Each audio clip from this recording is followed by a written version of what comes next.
Cina itu tidak ikut IMF dan tidak ada hubungan dengan World Bank di awal tahun 90-an. Sewaktu menyalakan engine ekonominya, mereka menjalankan strategi Tiananmen Papers. Apa itu strategi Tiananmen Papers? Sebentar kita jelaskan. Boleh kita lanjut dulu dengan pertanyaan lagi? Sekarang kembali ke Trump. Trump dapat dana 2,2 triliun dolar dan Fed bersiap meluncurkan dana talangan tersebut. Dari mana ya dana tersebut? Kita semua tahu bank sentral adalah a lender of a last resort.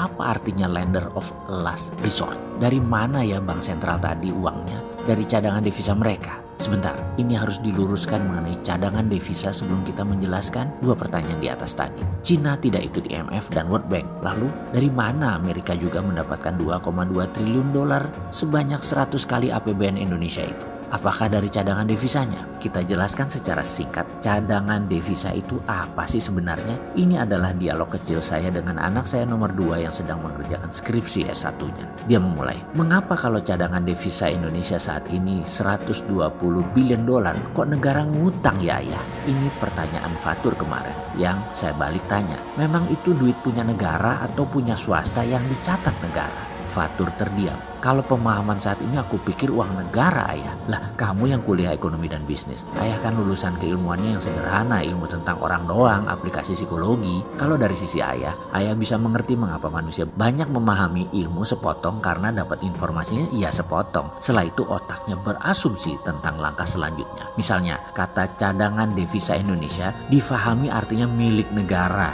Sementara di BI kesannya ada uang 120 billion milik Indonesia. Bener deh, kalau ada uang 120 billion di tangan BI, nggak mungkin rupiah jebol ke 16.500-an seperti saat ini. Indonesia itu bergantung impor pangan dan impor bahan bakar migas. Dosisnya parah, 60% kebutuhan bahan bakar kita impor. Kalau pangan mungkin sampai 30% kebutuhan nasional impornya dan terus trennya naik. Ini gagal pemerintahnya ya ayah? Fatur bertanya. Oh enggak mas, beda gagal sama tidak mengerjakan atau tidak paham. Demikian saya mulai sontoloyo. Jadi rupiah bagaimana ke depannya untuk menahan jatuhnya rupiah? Nah, anak kecil seperti Fatur mulai peduli otaknya. Negara saja nggak pernah nanya beginian dalam otak mereka. Kalau negara memikirkan serius, rasanya selesai, pasti jadi kuat ekonomi dan rupiahnya. Kecuali lemah ini memang maunya mereka supaya dolar jadi 18.000 misalnya, karena strategi ekonomi nasional supaya daya saing ekspor naik. Ya bisa juga, kita lihat saja hasilnya nanti. Ini karena strategi atau karena kegeblekan mengelola negara. Kalau 120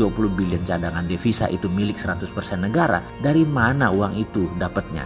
Begitu Fatur bertanya. Begini, yang ekspor itu negara atau swasta sih mas? Saya bertanya. Ya swasta, jadi yang dagang swasta itu misalnya siapa? Adaro, Sinarmas gitu kan? Ya uangnya di mereka. BI itu hanya mencatat saja uang dolarnya masuk dan keluar. Jadi 120 billion yang dipegang itu terbanyak ya swasta. Cadangan devisa artinya uang dolar berada di Indonesia. Begitu baca simpelnya. Kalau punya tabungan beneran harta di BI atau di Menq segitu, ya nggak mungkin negara jago hutang seperti sekarang untuk menutupi anggaran. Apalagi kemarin untuk corona, ngutang terbesar dalam sejarah Indonesia. Dahsyat. Yang bayar cicitmu aja belum terlunas tur, karena memang nggak punya muscle knowledge kalau negara saat ini dalam keadaan perang, dalam economic at war. Dan kalau dibilang ini war time, ngeyel mereka pejabat itu. Kita dibilang nyinyir, apalagi sama fans buzzernya yang fotonya gambar anjing. Parah mereka itu. Dianggap orang yang beda sama junjungannya, dianggap bodoh. Padahal yang bodoh ya mereka itu sendiri. Mereka nggak punya pengetahuan apa-apa. Mending kita beda pendapat. Ya sudahlah, lihat aja tahun 2020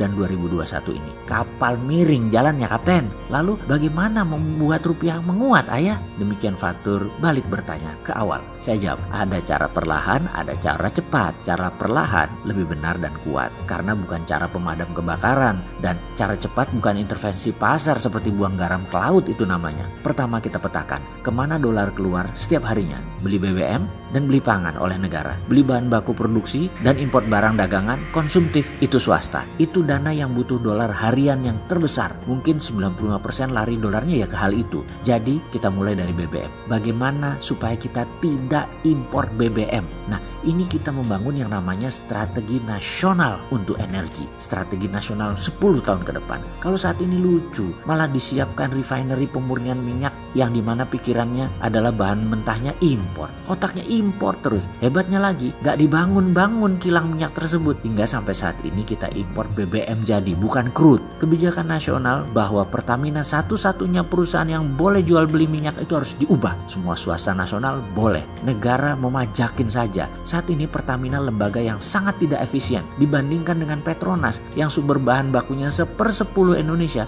Profitnya lebih bagus dari Pertamina. Jadi ikutkan swasta nasional membangun ketahanan energi nasional. Jangan dimonopoli Pertamina. Negara itu di atas Pertamina. Kalau sekarang Pertamina adalah negara. Lah kebalik-balik nggak tuh? Swasta harusnya boleh punya kilang minyak sendiri, punya refinery sendiri, distribusi channel sendiri. Swasta boleh bangun refinery berbahan baku kondensat, light oil, dan gas alam dikonversi jadi BBM. Teknologi hydrocracking itu murah dan bisa skala mini. Bisa 10.000 barel per hari, bisa 5.000 barel per hari, dan ada bahkan yang 1.000 barel per hari. Dan itu bisa at site, di sumur tambang, di mine mouth. Gak ada biaya distribusi bahan mentahnya. Dengan mengubah semua kondensat dan gas alam di Indonesia, ini bisa mengurangi unsur impor. Mungkin 800.000 barel per hari kita impor, tinggal 200.000 barel per hari importnya. Strategi ini mungkin tidak menghasilkan dolar, tapi strategi ini mereplace dolar, menggantikan impor. Pengaruhnya besar banget dalam fluktuasi mata uang karena mendadak demand beli dolar berkurang. Sekarang kebutuhan dolar malah negara sendiri yang beli. Lah lucu, diintervensi jual dolar di pasar tetapi dibeli lagi oleh negara untuk dana impor. Fatur mantuk-mantuk kepalanya, lalu dia bertanya, "Lalu ayah, semua ini sudah bicara ke pejabat negara?" Saya jawab, "Gak pernah berhenti ayah mencintai negeri ini, Tur. Solusi ini sudah berkali-kali ayah usulkan dan terus akan ayah usulkan. Gak ada bencinya ayah sama negara ini, termasuk pemimpinnya. Namun kalau gak didengar mau ngomong apa? Tapi jangan takut, ayah terus bunyi hanya untuk membuktikan kita berkontribusi. Yang mencatat bukan kita, Tur. Nanti turunan kita yang melihat, anak cucu cicit kita yang melihat. Kita pejuang. Kita sudah melakukan semampu kita walau itu tidak menghasilkan apa-apa dan kita tidak berharap apa-apa kecuali yang terbaik buat bangsa." Itulah dialog singkat saya yang semoga sahabat mulai memahami pertanyaan di awal. Apakah Cina membangun negaranya pakai surplus perdagangan cadangan devisanya? Jawabannya tidak,